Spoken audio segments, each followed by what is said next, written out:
നമസ്കാരം, പ്രവാസി മലയാളിയിലേക്ക് സ്വാഗതം. തിരിച്ചറിയൽ രേഖകൾ കൈവശമില്ലാത്ത ഇന്ത്യക്കാർക്ക് കുവൈറ്റിലെ ഇന്ത്യൻ എംബസിയിൽ രജിസ്ട്രേഷൻ ആരംഭിച്ചു.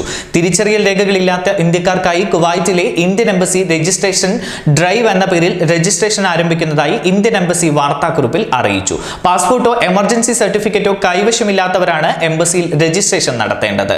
വെബ്സൈറ്റ് വഴിയാണ് ഓൺലൈനായി അപേക്ഷിക്കാവുന്നതാണ്. എംബസി കോൺസുലർ ഹാളിലും ഷർക്ക് അംബാസിയ, ഫഹാഹിൽ എന്നിവിടങ്ങളിലെ പാസ്പോർട്ട് സേവന സെന്ററുകളിലും രജിസ്ട്രേഷൻ ചെയ്യാവുന്നതാണ്. അപേക്ഷകരുടെ യഥാർത്ഥ പാസ്പോർട്ട് നമ്പറോ കയ്യിലുള്ള എമർജൻസി സർട്ടിഫിക്കറ്റ് നമ്പറോ ആയിരിക്കും രജിസ്ട്രേഷൻ നമ്പറായി പരിഗണിക്കുക.